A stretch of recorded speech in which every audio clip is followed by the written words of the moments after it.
Je suis très heureux de vous retrouver, j'ai envie de dire physiquement, à l'occasion de cette cérémonie des vœux très particulière de l'Institut du cancer de Montpellier. Particulière car la première depuis 3 ans. Et il va de soi que des vœux transmis par écran interposé, même bien faits, n'ont pas la même saveur, n'ont pas la même humanité. Particulière également car, puisque ça fait 3 ans, ce sont les premiers, pour moi, en tant que président de la communauté médicale d'établissement, et j'en suis très fier et très honoré de pouvoir représenter le corps médical et soignant. Et enfin, particulière, pour une autre raison, mais rassurez-vous, vous le saurez bien assez tôt. L'année que nous venons de passer, 2022, était à mon sens une année de transition. Transition s'inscrivant après une période singulière liée au Covid, qui dans un premier temps a réduit drastiquement notre offre de soins en cancérologie, puis ensuite, alors que l'appareil était fonctionnel, a mis en lumière cette crise hospitalière majeure que nous subissons tous. Et nous avons, comme l'ensemble du pays, connu le déficit du personnel soignant, la fermeture de lits, je pense au service de chirurgie, au service d'oncologie médicale, et parfois même pendant plusieurs mois. Et ceci a fragilisé certaines filières de soins. Mais nous avons tenu, et c'est ce que je retiendrai pour cette année 2022, la réactivité des équipes, l'engagement de l'ensemble du personnel soignant, quels que soient les métiers, administratif, du personnel logistique, médico-technique, nous a permis de maintenir l'offre de soins, de poursuivre les travaux en cours, alors certes avec un peu de retard, et même de conserver nos ambitions intactes. Et pour tout cela, et là je parle au nom du corps médical, je vous en remercie chaleureusement, car quoi de pire qu'un soignant qui ne peut pas prendre en charge ses patients. L'ambition dont je vous ai parlé, donc là je vais vous parler d'avenir, elle se formalise dans le projet d'établissement pour les 5 années à venir. Le cœur de ce projet, il est médical, soignant et scientifique. Nous travaillons déjà dessus depuis quelques mois, puis encore pour quelques mois à venir. Il sera bientôt finalisé.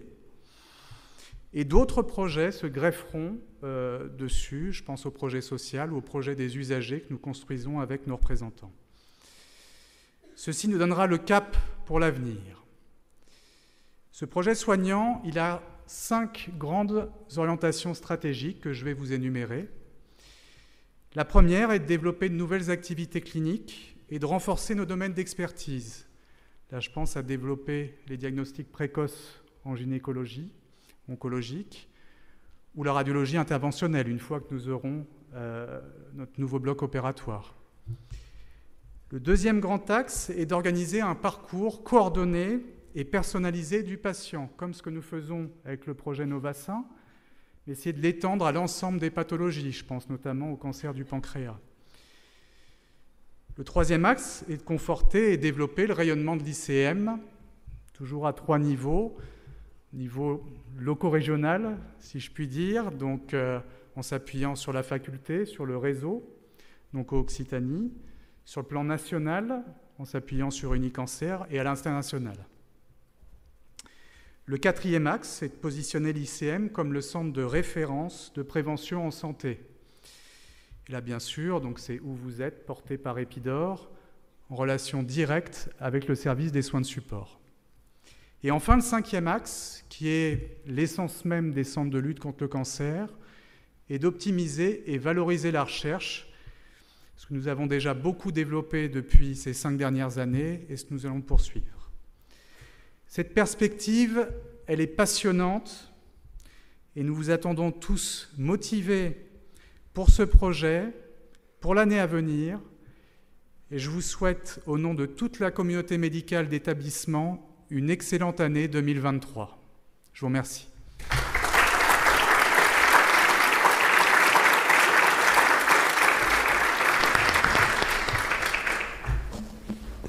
Nous accueillons le professeur Marc Ichou, directeur général de l'Institut du cancer de Montpellier.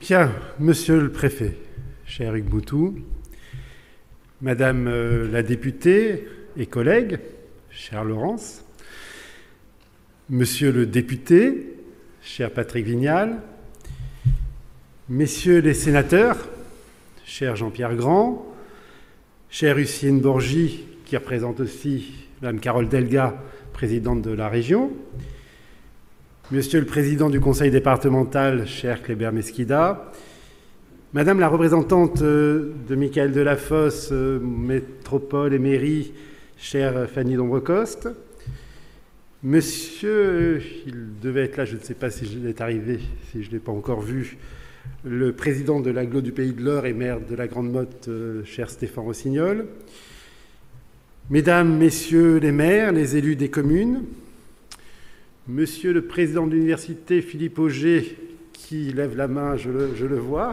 merci, cher Philippe, monsieur le représentant du directeur général de l'ARS Occitanie, monsieur Pascal Durand, monsieur le directeur général actuel du CHU de Montpellier, cher François Bérard, madame la représentante du CHU de Nîmes, madame Anissa Mesgari, qui doit être là, voilà, qui représente le CHU de Nîmes, monsieur le président de l'ordre départemental des médecins, docteur Catala, monsieur le président de la CCI, cher ami, monsieur... voilà. Et puis après, écoutez... mesdames, messieurs les administrateurs, mesdames, messieurs les représentants des usagers qui sont là, cher professeur Henri Pujol et cher professeur Jean-Bernard Dubois, les deux anciens directeurs, chers ambassadeurs, chers partenaires, chers mécènes, chers collaborateurs et anciens collaborateurs, chers bénévoles, chers amis. Quel plaisir effectivement de nous retrouver si nombreux en ce vendredi 13. On a osé. Alors, à ce stade, je devrais normalement vous souhaiter une bonne année 2023. Bon, la dernière fois que je l'ai fait dans cette disposition, c'était en janvier 2020. On a vu ce qui s'est passé par la suite. Donc je ne sais pas si je souhaite un bon mois de janvier, encore que il va être compliqué. Peut-être un bon week-end. Mais bon, le pire n'étant jamais sûr, je vous souhaite, on va rester très positif, très optimiste, une très belle année, sans guerre, sans crise sanitaire, climatique, sociale, énergétique, etc. etc.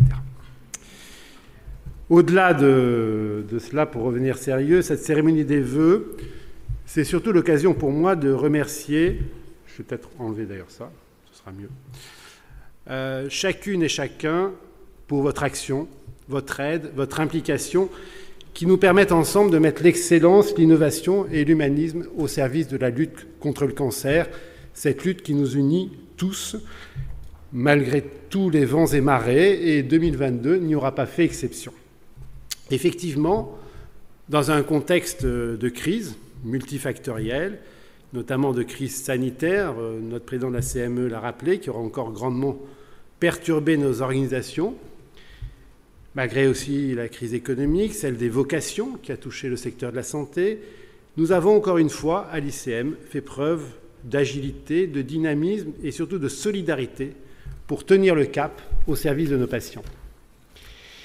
En témoigne la dynamique de notre activité en 2022. Nous avons retrouvé le niveau d'activité d'avant Covid, avec un nombre de séjours équivalent à 2019, notamment en ambulatoire.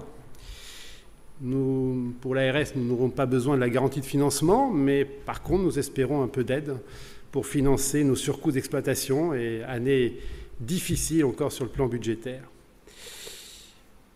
Un petit focus sur les soins de support, parce que vous savez que nous avons inauguré en 2021 notre plateau rassemblant les soins essentiels de support, que ce soit la psychologie, le kiné, l'activité physique, la nutrition, le social, la dictologie, la gériatrie, les soins palliatifs, etc. Ça a été complété encore par des activités nouvelles cette année, la santé sexuelle notamment, la préservation de la fertilité. Et ce plateau vraiment permet d'offrir à nos patients une prise en charge réellement globale, et encore plus humanisé.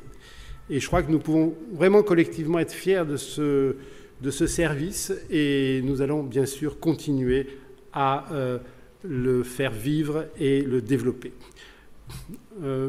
Sébastien l'a évoqué, le parcours Nova 5 est tout à fait emblématique. Plus de 200 patientes sont désormais incluses dans ce projet qui est un parcours de rétablissement mis en place avec l'aide notamment de AG2R La Mondiale, que je remercie. C'est un projet qui vise à proposer un plan personnalisé de soins de support après traitement d'un cancer du sein. Et on sait le tsunami que cela représente pour les femmes qui passent par ce parcours. Et donc le but, c'est vraiment de leur proposer après une réhabilitation après cancer avec des programmes d'éducation thérapeutique sur l'hormonothérapie, la nutrition, l'activité physique, des soins de socio-esthétique, de musicothérapie, de yoga. Et tout cela vraiment pour essayer de les réadapter de façon la plus personnalisée possible dans le quotidien. Nous avons aussi optimisé des parcours, d'autres parcours sur les cancers thoraciques, ORL, les thérapies orales, et nous allons continuer. Cette année aussi, nous avons mis en place de nouvelles organisations qui ont vu le jour. Nous avons regroupé notamment nos lits identifiés de soins palliatifs pour une prise en charge encore plus professionnalisée, encore plus adaptée pour cette problématique de soins palliatifs. Et puis, nous avons achevé les travaux, la modernisation du bâtiment B, avec maintenant l'ouverture des soins externes, qui permettent maintenant vraiment un parcours très fluide des patients. Nous avons continué les travaux du bloc opératoire et espérons vraiment les terminer malgré des vicissitudes liées aux problématiques d'approvisionnement, etc. Enfin, je crois que tout le monde connaît ça maintenant. Et donc nous allons bientôt créer 6 salles toutes neuves, plus une salle dédiée à la radiologie interventionnelle. J'espère que nous pourrons l'inaugurer dans l'année. La médecine nucléaire a été complètement rénovée avec l'intégration du PET scan. Et puis en radiothérapie, après avoir acquis et développé le MRidian, cette fameuse machine de radiothérapie guidée par l'IRM, nous avons acquis un système Ethos, qui est un logiciel d'intelligence artificielle qui, lui, est couplé aux machines de radiothérapie guidées par le scanner et qui permet d'adapter en permanence la dose de rayon chez le patient qui est sous la machine. Et je crois qu'avec le professeur Azria a développé un plateau unique actuellement de radiothérapie dite adaptative qui peut se faire à la fois pour les tumeurs qui ont besoin d'IRM pour être guidées et de celles qui ont besoin du scanner. Nous avons aussi innové pour les patients avec l'intégration de patients partenaires maintenant. Et c'est de plus en plus important dans notre fonctionnement. Ils sont intégrés dans les équipes, au cœur des parcours. C'est le cas d'ailleurs pour les thérapies orales avec une aide, un financement de l'ARS. Mais ça va être le cas aussi de l'ensemble de nos parcours et de notre projet d'établissement. Et désormais, nous comptons 3 patients partenaires dans notre établissement. Nous avons finalisé un partenariat avec les Thermes de Ballaruc pour proposer du thermalisme aux patientes atteintes de cancer du sein, notamment sous hormonothérapie, et puis aussi un accès privilégié pour nos personnels, pour un peu de cocooning qui, j'espère, fera du bien avec l'eau thermale de Ballaruc. Nous avons mis en place des permanences juridiques avec la Chambre des notaires, qui sont gratuites et confidentielles pour patients et familles, et nous avons développé les outils digitaux, notamment le portail patient Mon ICM. Nous avons développé, ouvert, et ça fonctionne vraiment très bien, la Maison Saint-Jean, en partenariat avec l'association Saint-Jean, qui est une maison hôtelière au sein de notre institution et qui accueille des patients et des familles en cours de traitement. La prévention, vous savez que c'est un domaine privilégié à l'ICM et on est donc dans ce temple de la prévention qui a été créé par le professeur Pujol en lien grâce au conseil départemental il y a plus de 32 ans. D'ailleurs, il y aura encore des travaux à faire, je ne sais pas si... On ne sait jamais. Après 33 ans, il y a toujours des travaux à faire, vous savez.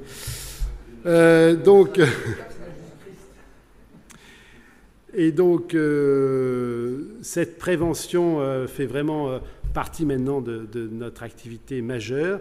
Nous avons pu reprendre dans son format d'origine le grand défi Vivez Bouger, qui permet de faire de l'activité physique pour les jeunes, plus de 20 000 scolaires cette année. Nous avons mis en place la semaine du goût avec un projet d'éducation au goût, à la bonne alimentation pour 537 classes qui ont reçu un petit kit permettant aux enseignants de sensibiliser les enfants au secret du goût. Et au total, près de 12 000 élèves ont bénéficié de ce programme qui a été ponctué par un événement au sein d'Épidore, la journée du goût. Et puis une reconnaissance vraiment nationale de l'activité faite ici à Épidore, puisque Épidore fait partie donc cette année des 2 réseaux de prévention primaire des cancers labellisés par l'Institut national du cancer. Donc c'est encore une fois une belle reconnaissance pour l'activité en prévention. Et puis la recherche, on l'a dit, c'est bien sûr aussi fait partie de notre ADN. Alors, je ne vais pas tout citer, mais quand même quelques succès prestigieux. Il faut savoir que lors du congrès de l'ASCO cette année, en mois de juin, qui est le congrès mondial de cancérologie aux États-Unis, a été présenté en séance plénière, et qu'en séance plénière, c'est 40 000 personnes, une étude destinée sur les nouveaux traitements des cancers du sein, qui a été ovationnée avec une standing ovation. Et il faut savoir que cette étude, qui apporte un nouveau traitement dans certaines formes de cancer du sein, eh bien, le deuxième auteur de l'étude était le professeur William Jacot, chez nous, et l'ICM était le premier centre mondial de recrutement de cette étude. Donc, un beau succès. Et nous avons aussi la parité dans ces succès avec le docteur Stéphanie Nougaret, qui est une de nos radiologues, médecins radiologues et chercheuses sur l'ICM, et qui vient de recevoir l'une des bourses les plus convoitées accordées par le Conseil européen de la recherche, ERC. C'est une première pour un médecin montpelliérain. C'est très rare qu'un médecin obtienne ce type de bourse. Habituellement, ce sont plus des chercheurs scientifiques. Mais elle a vraiment la double casquette. Elle est actuellement à Boston pour une année de complément de recherche avec la prestigieuse université Harvard. Et elle va revenir bientôt chez nous pour continuer à développer ses recherches de radiomix. C'est-à-dire que c'est comment, notamment sur l'IRM, la radiologie permet de distinguer presque les cellules tumorales et même bientôt peut-être la génétique dans ces cellules tumorales. Donc c'est des avancées tout à fait énormes. Et puis, ça fait le lien avec le succès de cette fin d'année qui est la saison 3 du CIRIC. On avait eu 2 saisons. Le CIRIC, je vous rappelle, c'est site de recherche intégrée en cancérologie. C'est une compétition entre tous les sites français qui font de la recherche dite translationnelle, c'est-à-dire du laboratoire au patient, et pour accélérer notamment cette recherche translationnelle. Nous avions eu donc les 2 premières labellisations de 5 ans, à chaque fois devant un jury international. Eh bien, nous avons candidaté pour cette 3e labellisation consécutive, qui cette fois a été portée par le professeur Azria. Eh bien, malgré les changements, le changement de programme, d'équipe, nous avons eu de nouveau, et vous voyez sur cette carte que nous ne sommes pas nombreux, notamment en dehors de Paris, puisque vous voyez que maintenant ça devient très parisien, cette labellisation CIRIC. Donc vous voyez tout de suite les villes, Nantes, Lyon, et puis au sud, il n'y a plus que Montpellier. Donc comme disent certains supporters, ici c'est Montpellier. Et puis, ça fait le lien avec le très très beau projet porté par la métropole et Michael Delafosse et j'espère la région, le département, l'État, qui est le grand projet Med-Vallée. Et nous sommes très fiers aussi de participer très activement avec ce projet Med-Vallée. Et vous voyez ce terrain donc, qui a été acquis par la métropole comme un des terrains Med-Vallée pour que nous constituions une véritable concentration de bâtiments, de recherche, de start-up, d'entreprises, pour témoigner que vraiment la recherche en cancérologie à Montpellier s'intègre vraiment dans un développement, et un développement aussi économique et d'emploi, j'espère. Nous devons, j'espère, pouvoir construire déjà dans les années qui viennent un nouveau centre de recherche qui sera le CTU, qui sera un centre de transfert et d'innovation en oncologie. Et donc nous déployons nos efforts pour y arriver. Alors tout cela se fait bien sûr avec les femmes et les hommes qui constituent l'ICM. Et cette dynamique d'excellence, d'innovation, nous la devons donc à ces hommes et ces femmes qui travaillent au quotidien avec vraiment dévouement, avec professionnalisme, malgré le contexte contraint, les problématiques de recrutement que connaissent le monde de la santé. Nous avons bien sûr conscience des difficultés qu'il peut y avoir sur le terrain, et parce qu'effectivement nous défendons des objectifs communs avec les instances sociales, je crois que nous avons su préserver la qualité du dialogue social dans l'établissement pour mettre en œuvre des solutions et permettre la qualité de nos organisations et de nos soins. Cela s'est traduit concrètement dès cette année par des accords, des décisions majeures, la mise en place par exemple des plannings en 12 heures pour les services de chirurgie, le renouvellement des accords sur la pénibilité, sur les seniors, sur la mobilité. Et nous continuons en parallèle à garder notre exigence de qualité des conditions de vie au travail des personnels, car on sait que c'est la condition essentielle pour, les attirer, les fidéliser, et pour qu'ils soient vraiment au service de nos patients et de la lutte contre le cancer.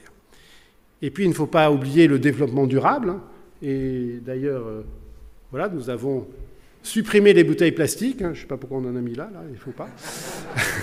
Supprimer les bouteilles plastiques. Nous avons maintenant... chaque personnel a sa gourde ICM. D'ailleurs, je vais boire un petit peu. Avec même des fontaines mises en place pour alimenter ces gourdes avec une eau bien fraîche. Donc, voilà, ça fait partie aussi des choses importantes de participer au développement durable, notamment en évitant la pollution plastique de nos océans. Docteur Carrère, président de la CME, en a parlé du projet d'établissement, je n'insisterai pas. Nous sommes donc en train de construire ce nouveau projet d'établissement pour 5 ans. Il a parlé effectivement du projet médical, scientifique, soignant. Nous aurons aussi un projet social, un projet de gestion, un projet de développement durable, effectivement, et aussi un projet des usagers, ce qui est tout à fait novateur et qui vont construire avec nous ce futur projet d'établissement. Mais pour envisager l'avenir, il nous faut plus que jamais nous référer aux valeurs que nous avons toujours portées et défendues, à ce qui a fait ce que nous sommes, nos racines, notre histoire commune. Et pour cela, 2023 sera une année charnière. Elle va ponctuer 100 ans d'histoire, de lutte contre le cancer, ici, à Montpellier. On va voir un petit peu notre histoire.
Voilà un petit résumé très très succinct, mais qui rappelle beaucoup de souvenirs certainement à beaucoup d'entre vous, de tout ce qui a fait l'histoire de cette lutte contre le cancer à Montpellier pendant ces 100 ans.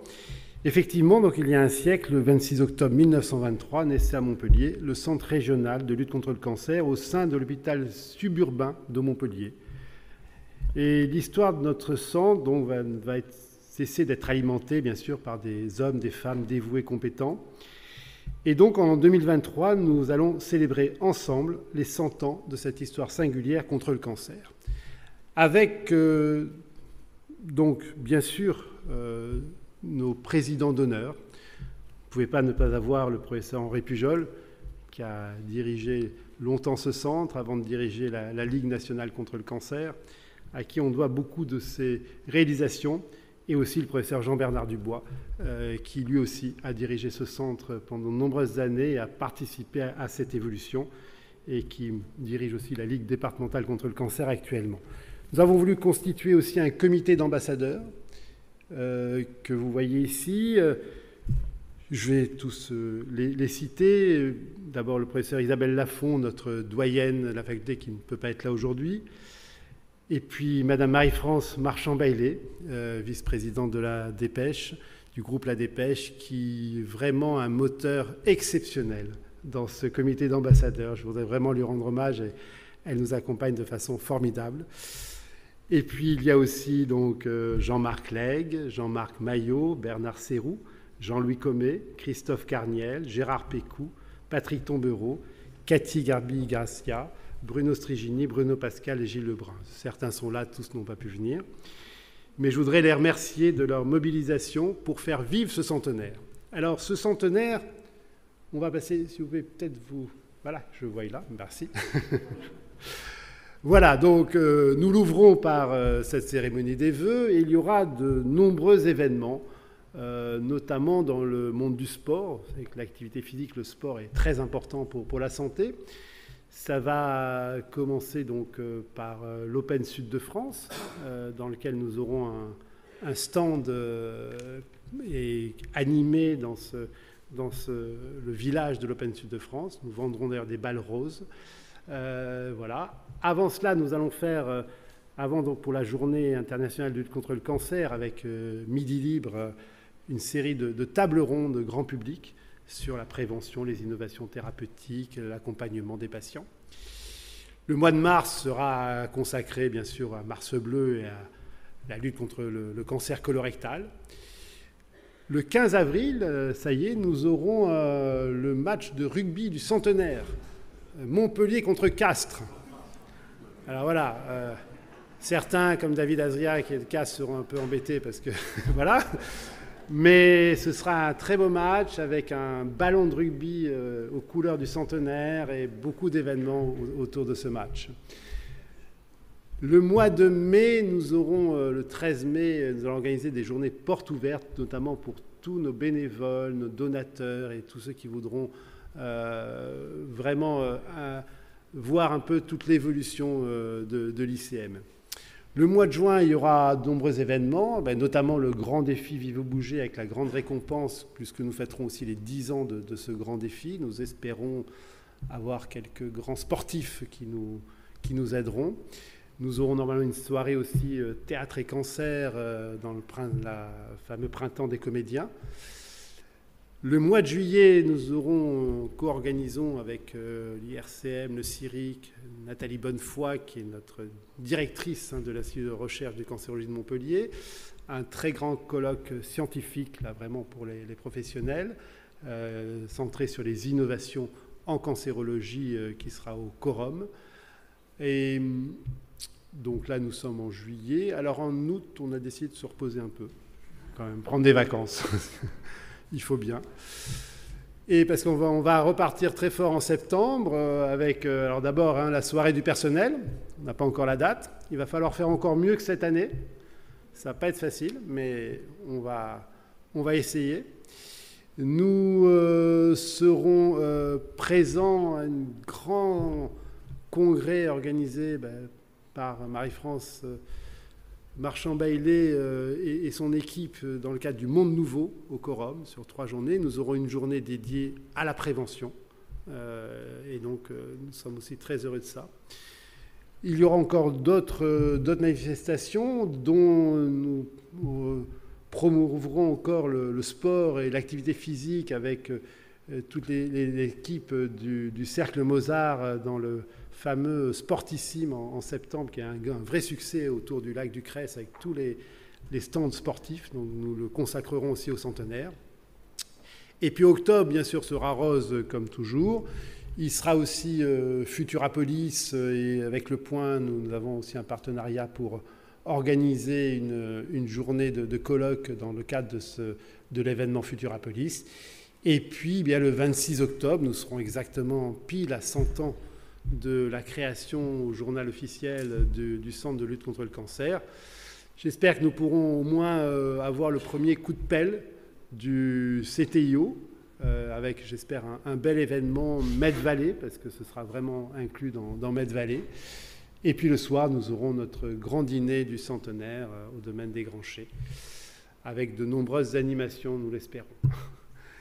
Et puis en novembre, nous terminerons un peu cette série d'événements, notamment 29 novembre, avec un grand concert, un concert du centenaire au Quorum, qui sera partagé avec nos collègues du CHU pour vraiment les cancers des enfants.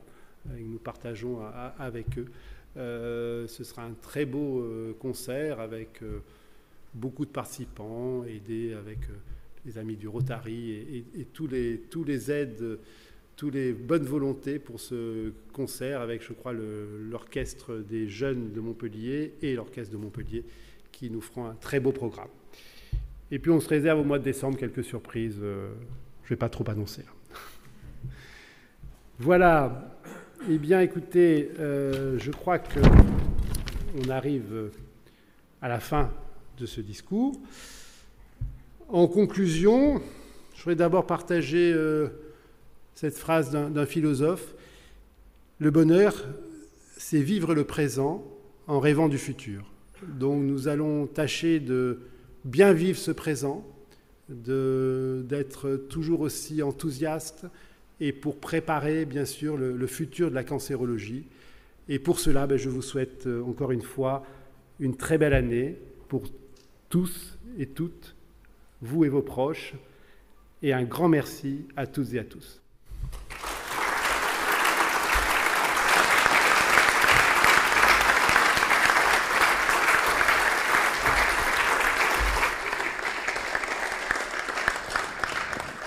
Nous accueillons M. Hugues Moutou, préfet de l'Hérault et président du conseil d'administration de l'Institut du cancer de Montpellier.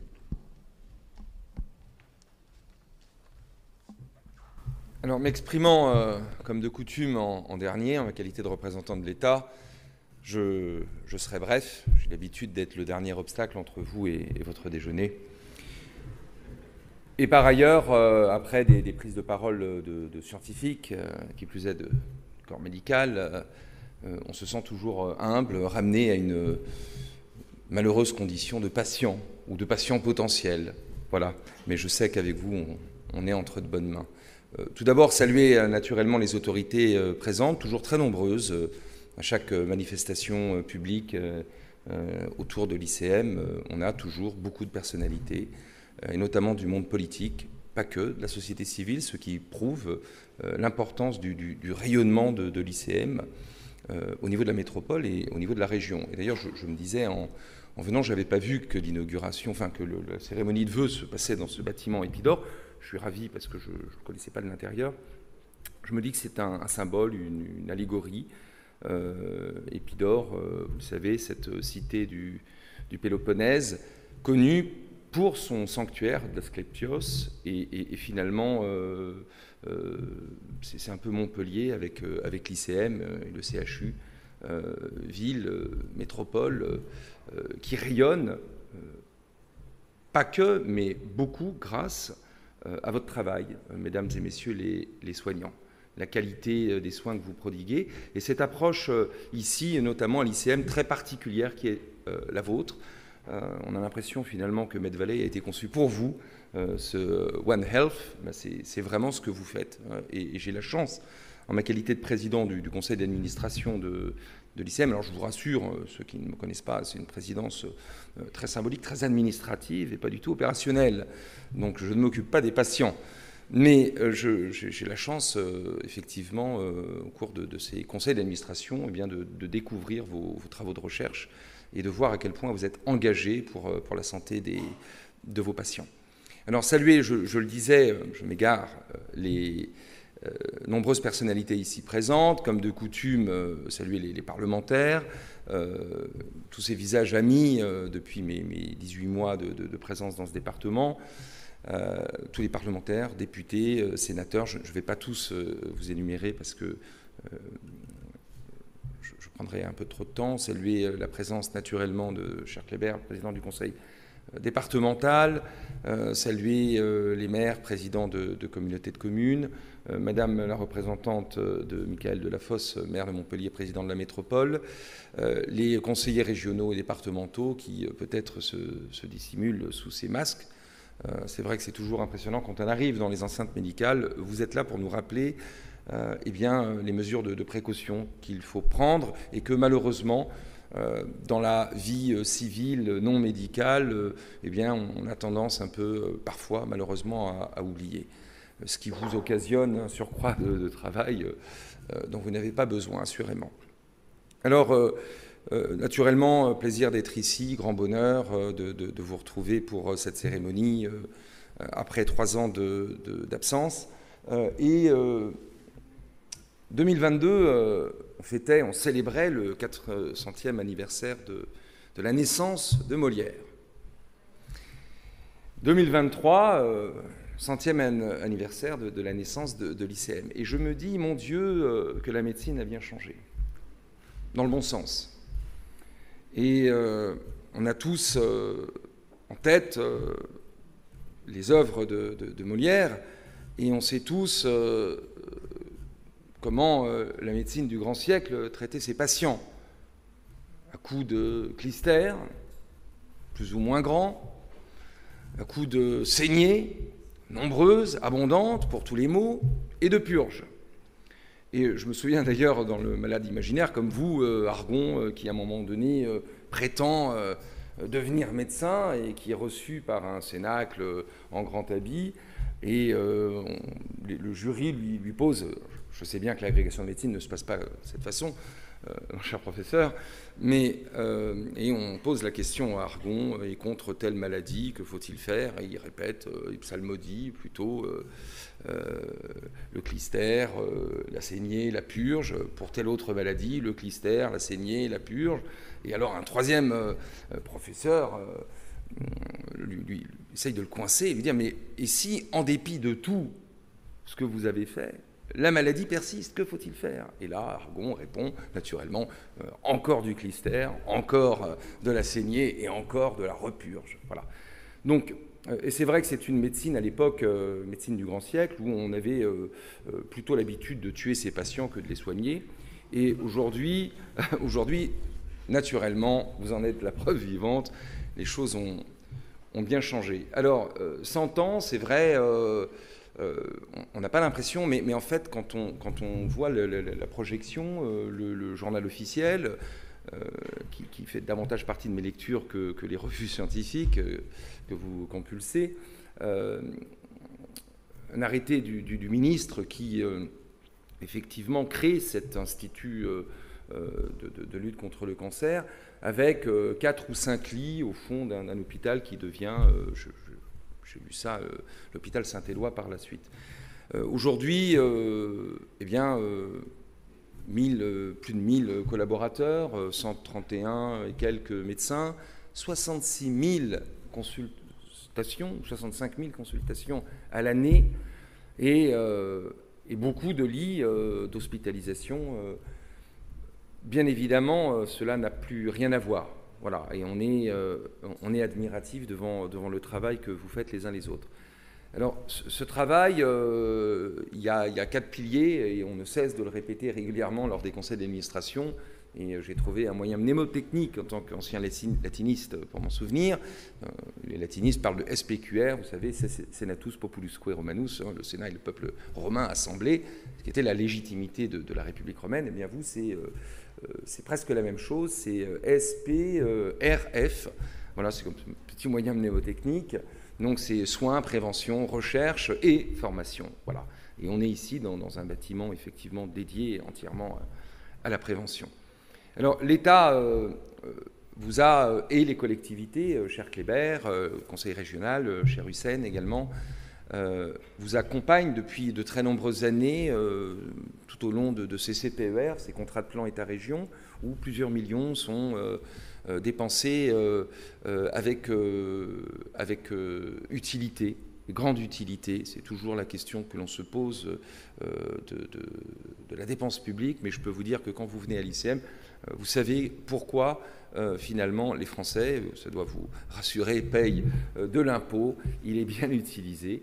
Et au cours de ces CPER, donc, eh bien, effectivement, on arrive à planifier des investissements qui sont importants, qui sont lourds, mais toutes ces bonnes fées se penchent sur votre berceau parce que c'est de la dépense utile.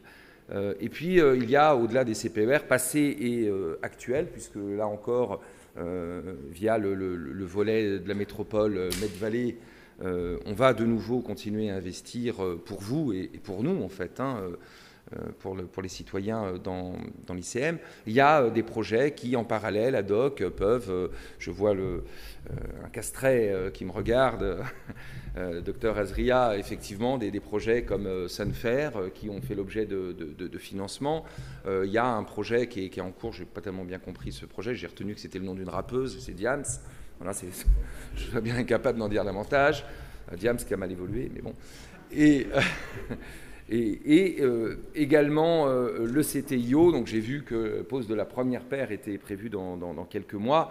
Je sais, monsieur le professeur, cher directeur général, très cher Marc, effectivement que vous, comme d'autres institutions, collectivités, faites face à des surcoûts engendrés par la crise énergétique et l'inflation, des surcoûts importants. Mais vous savez qu'en tout état de cause, on trouvera une solution pour que ce projet important de ce centre de transfert de l'innovation, du laboratoire aux patients, puisse voir le jour et apporter naturellement sa pierre à ce programme qui est un programme depuis le plan Chirac contre le cancer, qui est un programme depuis toujours prioritaire dans les agendas des différents gouvernements. Et vous savez à quel point l'actuel président de la République est également désireux de participer très activement à cette guerre, là aussi un peu comme la guerre contre les stupes, d'usure au quotidien contre la maladie. Voilà, je ne serai pas plus long. Je vous souhaite également tous mes vœux en particulier au personnel médical, médecins, infirmières, soignants de façon générale qui œuvrent au quotidien pour nous dans des conditions, vous le savez, très difficiles. Voilà, donc nous sommes tous collectivement, la nation entière, à vos côtés. Merci et bonne année.